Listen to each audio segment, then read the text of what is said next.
ਸਤਨਾਮ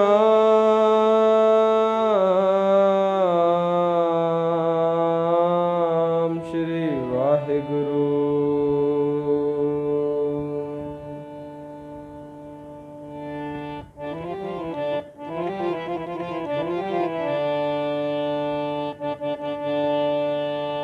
ਧੰਨ ਧੰਨ ਸ਼੍ਰੀ ਗੁਰੂ ਗ੍ਰੰਥ ਸਾਹਿਬ ਜੀਓ ਮਹਾਰਾਜ।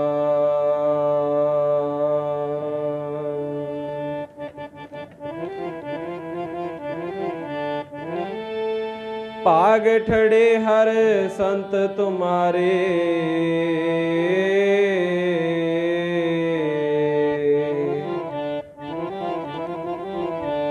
ਜਿਨ ਕਰ ਤਨ ਹਰ ਨਾਮਾ।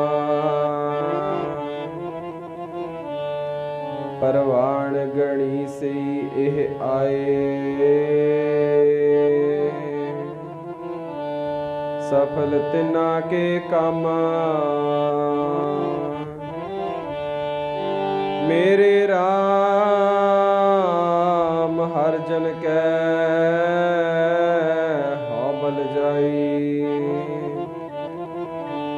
ਕੇਸਾ ਕਾ ਕਰ ਚਵਰ ਢੁਲਾਵਾ, ਚਰਨ ਧੂੜ ਮੁਖ ਲਾਈ ਰਹਾਉ।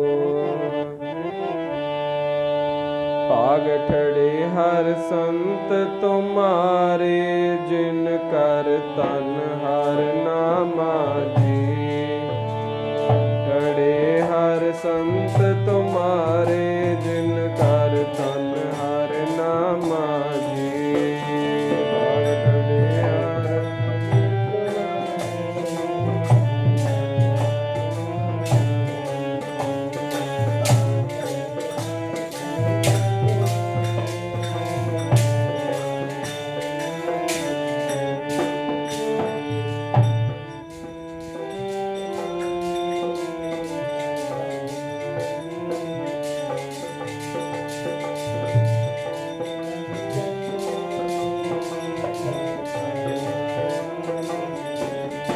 ਭਾਗ ਠੜੇ ਹਰ ਸੰਤ ਤੁਮਾਰੇ, ਜਿਨ ਕਰ ਤਨ ਹਰ ਨਾਮਾ ਜੀ।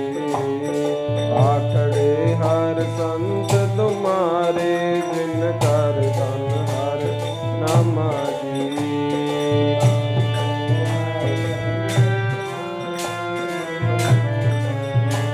ਨਾਮਾ ਜੀ ਭਾਗ ਠੜੇ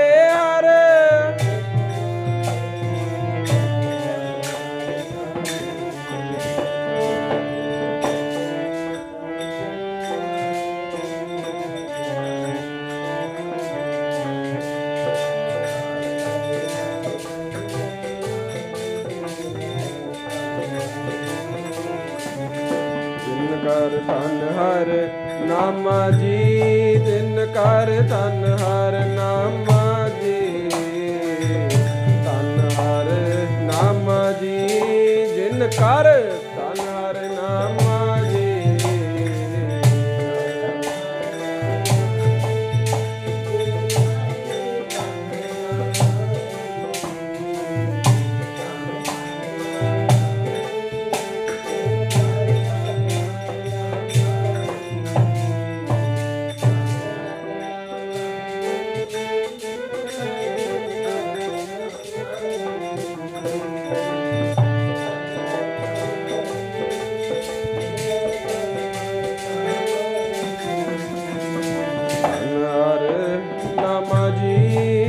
ਕਰ ਧਨ ਹਰ ਨਾਮਾ ਜੀ।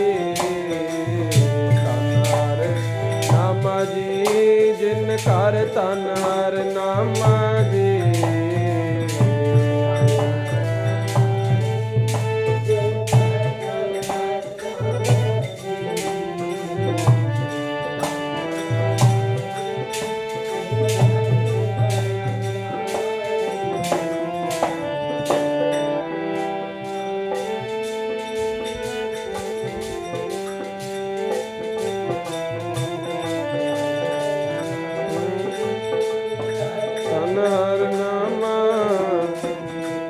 ਧਨ ਹਰ ਨਾਮਾ ਜੀ, ਜਿਨ ਕਰ ਧਨ ਹਰ ਨਾਮਾ। ਧਨ ਹਰ ਨਾਮਾ ਜੀ, ਜਿਨ ਕਰ ਧਨ ਹਰ ਨਾਮਾ ਜੀ, ਜਿਨ ਕਰ ਧਨ ਹਰ ਨਾਮਾ।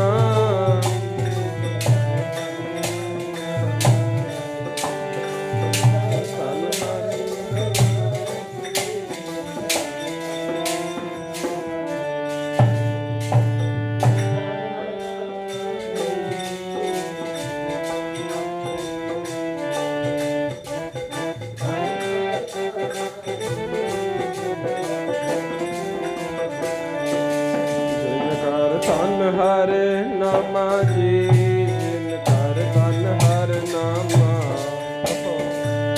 ਧਨ ਹਰ ਨਾਮਾ ਜੀ, ਜਿਨ ਕਰ ਧਨ ਹਰ ਨਾਮਾ ਜੀ। ਹਰ ਨਾਮਾ ਜੀ, ਜਿਨ ਕਰ ਧਨ ਹਰ ਨਾਮਾ ਜੀ, ਜਿਨ ਕਰ ਧਨ ਹਰ ਨਾਮਾ ਜੀ।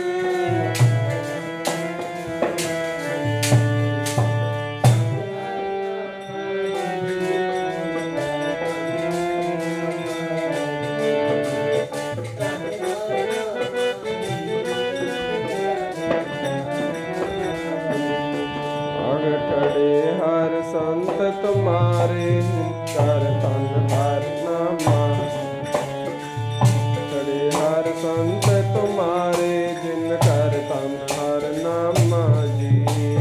ਖੜੇ ਹਰ ਸੰਤ ਤੁਮਾਰੇ।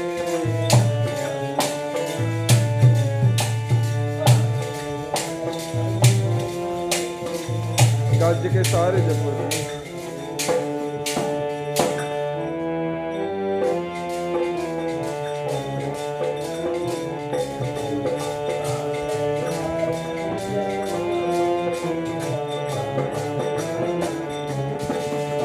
ਖੜੇ ਹਰ ਸੰਤ ਤੁਮਾਰੇ, ਭਾਗ ਖੜੇ ਹਰ ਸੰਤ ਤੁਮਾਰੇ, ਜਿਨ ਕਰ ਧਨ ਹਰ ਨਾਮਾ ਜੀ। ਖੜੇ ਹਰ ਸੰਤ ਤੁਮਾਰੇ, ਜਿਨ ਕਰ ਧਨ ਹਰ ਨਾਮਾ ਜੀ।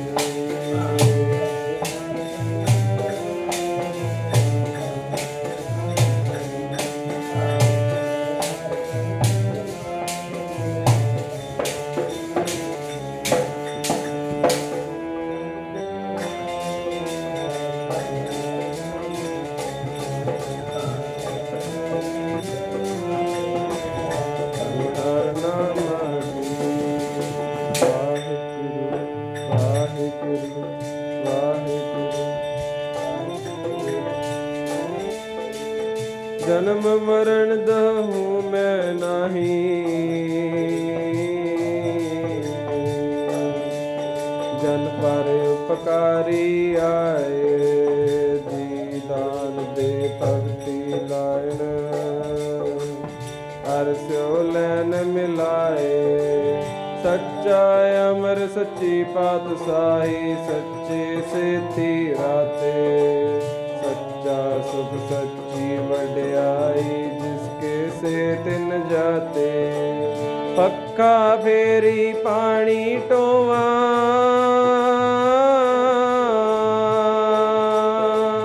ਹਰ ਜਨ ਕੈ ਪੀਸਣ ਪੀਸ ਕਮਾਵਾ। ਨਾਨਕ ਕੀ ਪ੍ਰਭ, ਨਾਨਕ ਕੀ ਪ੍ਰਭ ਪਾਸ ਬੇਨੰਤੀ, ਤੇਰੇ ਜਨ ਦੇਖਣ ਪਾਵਾ। ਵਾਹਿਗੁਰੂ ਵਾਹਿਗੁਰੂ ਵਾਹਿਗੁਰੂ ਵਾਹਿਗੁਰੂ ਵਾਹਿਗੁਰੂ ਵਾਹਿਗੁਰੂ ਵਾਹਿਗੁਰੂ ਵਾਹਿਗੁਰੂ ਵਾਹਿਗੁਰੂ ਵਾਹਿਗੁਰੂ ਵਾਹਿਗੁਰੂ ਵਾਹਿਗੁਰੂ ਵਾਹਿਗੁਰੂ ਵਾਹਿਗੁਰੂ ਵਾਹਿਗੁਰੂ ਵਾਹਿਗੁਰੂ ਵਾਹਿਗੁਰੂ ਵਾਹਿਗੁਰੂ।